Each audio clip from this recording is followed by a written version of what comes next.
आणि याच निमित्तानं आज आपल्या 9 न्यूज महाराष्ट्रच्या स्टुडिओमध्ये आहेत नाशिक महानगरपालिकेचे मुख्य वैद्यकीय आरोग्य अधिकारी डॉक्टर तानाजी चव्हाण. स्वागत सर. सर, आपण बघतोय की नाशिकमध्ये स्वाईन फ्लू आणि डेंग्यू सारख्या आजारांनी डोकं वर काढलेलं आहे.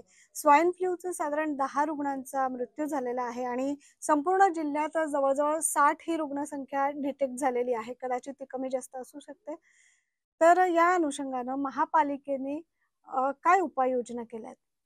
खरं तर नाशिक महानगरपालिका च्या जे खाजगी हॉस्पिटल्स आहेत यामध्ये ग्रामीण भागातून येणारे जे रुग्ण आहेत हे दाखल होतात आणि या 10 मध्ये जवळपास 8 रुग्ण हे ग्रामीण भागातनं आपल्या खाजगी दवाखान्यामध्ये ऍडमिट झालेले मोठ्या हॉस्पिटलमध्ये. आणि ह्यांचं रिपोर्टिंग ऑफिसर मी असल्यामुळे माझ्याकडे रिपोर्ट होतं.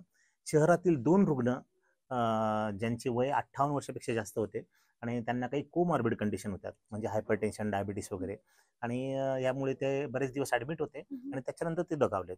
काही जे रुग्ण आहेत ते हॉस्पिटलमध्ये ऍडमिट होते आणि त्यांना उपचारानंतर त्यांना पूर्ण ट्रीटमेंट झाली आणि त्यांना डिस्चार्ज देण्यात आला.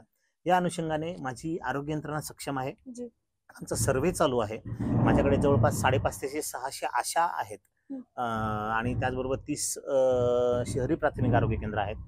ह्या आणि काही आरोग्यवर्धिनी केंद्र सुरू केलेत आम्ही 47 ठिकाणी. त्या सर्वांमार्फत आमचा सर्व्हे सुरू आहे आणि या सर्व्हे मार्फत जे काही रुग्ण असेल यांचे कॉन्टॅक्ट ट्रेसिंग होतं आणि त्यांना औषधोपचार दिला जातो.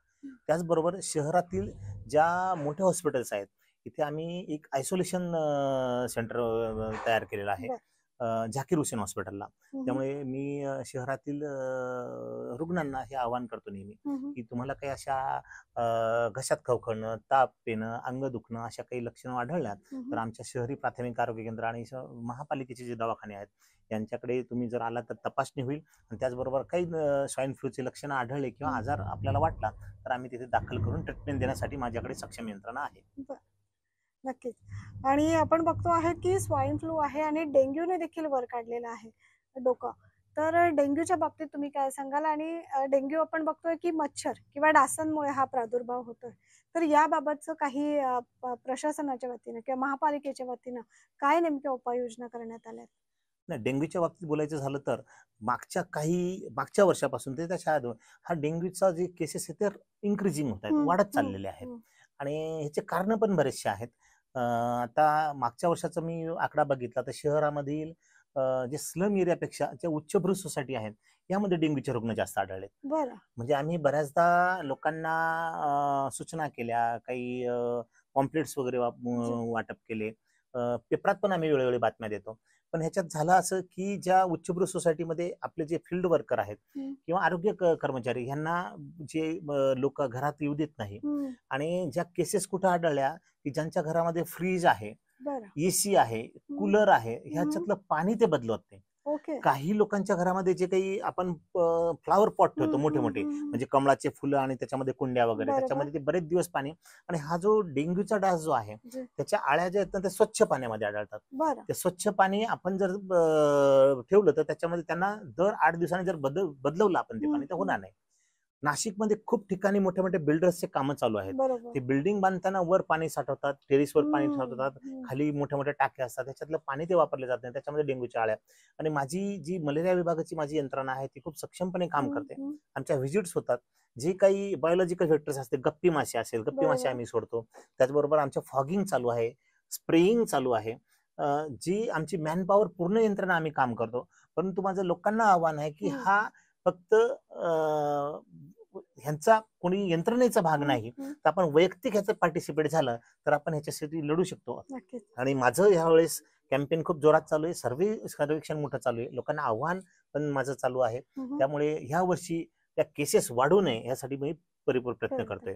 आणि अशा केसेस जर आढळल्या तर त्यासाठी ट्रीटमेंटचा भाग म्हणून माझ्या हॉस्पिटलमध्ये सुद्धा मी सगळं औषध साठा आणि जे काही डॉक्टर्स आहेत ते उपलब्ध केलेले आहेत.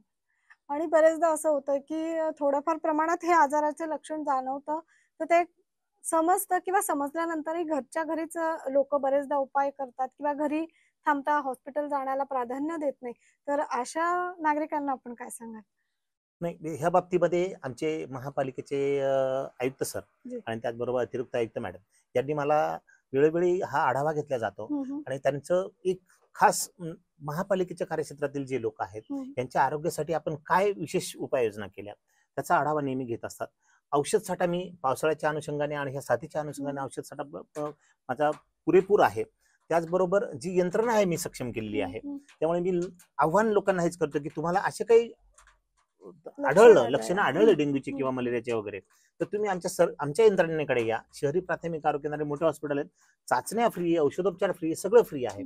पण लोकांनी आमच्याकडे यावं आणि त्याच्या उपचारासाठी आम्ही कुठे कमी पडणार नाही. आज 9 न्यूज महाराष्ट्राच्या स्टुडिओत आपण सरांना बोलवलं होतं. Sir, thank you so much. इतकं चांगलं मार्गदर्शन आमच्या दर्शकांना दिलं त्याबद्दल धन्यवाद.